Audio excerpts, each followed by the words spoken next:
Hello दोस्तों, नमस्कार। मैं राम सिंह आप सभी का स्वागत करता हूं अपने यूट्यूब चैनल एग्जाम टारगेट 24 में। दोस्तों, इस वीडियो में हम बात कर रहे हैं बिहार शिक्षक भर्ती के लिए हिंदी की प्रैक्टिस सेट, जो कि पेपर 1 के लिए होगा। पेपर 1 वहाँ से 75 क्वेश्चन आने हैं और पेपर 75 क्वेश्चन हिंदी के और 25 क्वेश्चन आने हैं इंग्लिश के, जिसमें आपको 30% नंबर लाने हैं। यदि आप हिंदी को अच्छे से तैयार कर लेते हैं तो आप 30% आसानी से यहाँ से ला सकते हैं। तो चलिए शुरुआत करते हैं आज के सेशन की।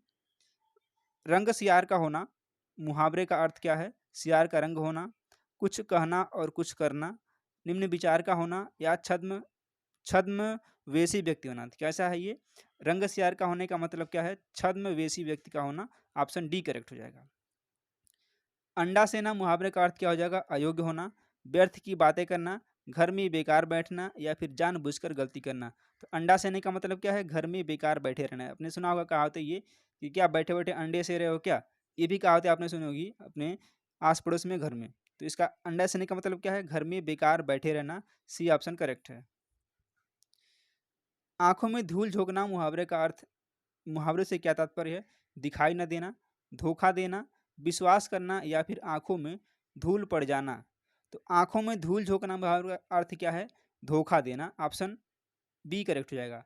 देखिए, यह कहने के लिए बिहार के लिए है, लेकिन यदि आप यूपीपी की तैयारी कर रहे हैं या फिर यूपी टेट की तैयारी कर रहे हैं, किसी भी एग्जाम की तैयारी कर रहे हैं जहाँ पे हिंदी आनी है, उन सभी एग्जाम के लिए क्वेश्चन इंपॉर्टेंट होने वाला है। और लेकिन टारगेट किसको किया जा रहा है? बिहार शिक्षक भर्ती को टारगेट किया जा रहा है। चलिए अगला क्वेश्चन लेते हैं। निम्न में से कौन सा शब्द पुल्लिंग है? देखिए, लिंग से संबंधित क्वेश्चन आने वाले हैं। फसल, शराब, बालिका, पत्थर। लिंग पहचानने का सबसे अच्छा तरीका क्या है? आप उसको वाक्य में प्रयोग कर लीजिए। जैसे इसमें पूछा गया पत्थर, तो फसल पक गई। फसल पक गया नहीं था, कभी फसल पक गई होती है। शराब अच्छी है। बालिका तो आप जानते ही हैं स्त्रीलिंग है। इसमें पत्थर, पत्थर टूट गया। कभी भी आप बोलेंगे तो पत्थर टूट गया, यह नहीं बोलेंगे कि पत्थर टूट गई। तो इस तरह से डी ऑप्शन क्या है हमारा? राइट है। पत्थर क्या है? पुल्लिंग है। बाकी फसल, शराब, बालिका, ये तीनों के तीनों क्या हैं? स्त्रीलिंग के शब्द हैं। इन अगले क्वेश्चन में स्त्रीलिंग शब्द बताना है। चुनाव, जहाज, दिनचर्या, झंझो झनकोर। तो इसमें जो चुनाव है, जहाज है और झनकोर है, ये सारे के सारे क्या हैं? ये सब पुल्लिंग है। लेकिन दिनचर्या क्या है? ये स्त्रीलिंग है। देखिए, कभी भी दिनचर्या अच्छी थी, दिनचर्या अच्छा था नहीं, दिनचर्या अच्छी थी या ठीक थी। तो इसमें डी करेक्ट है। अगला क्वेश्चन है, कौन सा अलग अर्थ प्रकट करता है? पुरंदर, कौशिक, देवराज या फिर मारुत। तो इन छठे नंबर क्वेश्चन में बताना है कि इन चारों शब्दों में कौन सा अलग अर्थ प्रकट कर रहा है, यानी अलग अर्थ व्यक्त कर रहा है। तो जो मारुत शब्द है, यह जो है, मारुत का मतलब है वायु। और बाकी जो तीनों शब्द हैं, पुरंदर, कौशिक और देवराज, ये सारे के सारे इंद्र के समानार्थी या फिर पर्यायवाची हैं। तो मारुत इसमें डी विल बी करेक्ट। अंबर का अनेकार्थी शब्द नहीं है। ध्यान दीजिएगा, नहीं है पूछा गया है। आकाश, वस्त्र, बादल या फिर प्रकाश। तो अंबर का जो अनेकार्थी शब्द नहीं है, ये प्रकाश नहीं है। डी ऑप्शन करेक्ट हो जाएगा। उद्देश्य, निशाना, इनमें में से किसके अनेकार्थी शब्द हैं? आरंभ, लक्ष्य, बंसी या फिर भाव। उद्देश्य या फिर निशाना जो अनेकार्थी शब्द है, यह लक्ष्य का है। बी ऑप्शन सही है। वर्तनी की दृष्टि से शुद्ध वाक्य पहचाने। प्रदर्शनी, प्रदर्शन, प्रदर्शनी या फिर प्रदर्शनी। तो इसमें क्या है? शुद्ध वाक्य, शुद्ध शब्द क्या है? प्रदर्शनी। यहाँ वाक्य लिख दिया गया, शुद्ध शब्द होगा प्रदर्शनी होगा। सी ऑप्शन क्या है? करेक्ट है।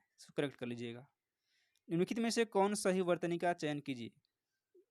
सही वर्तनी का चयन करना है। कुमुदनी, कुमुदनी, कुमदिनी या फिर कुमुदनी।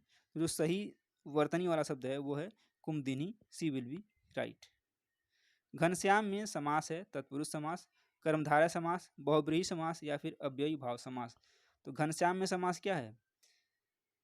बहुब्रीहि समास हो जाएगा। इसमें कोई प्रथम, जो बहुब्रीहि समास होता है, इसमें कोई पद प्रधान नहीं होता है और दोनों जो शब्द मिलते हैं वो नया अर्थ प्रकट करते हैं। ठीक है, तो घन श्याम, ऑप्शन नंबर सी करेक्ट है। इसमें बहुब्रीहि समास होगा। निशाचर में कौन सा समास है? देखिए, इसमें ऑप्शन नीचे है। निशाचर में क्या है? बहुब्रीहि, तत्पुरुष, अव्ययी भाव या फिर कर्मधारय। तो निशाचर में क्या है? निशाचर में हो जाएगा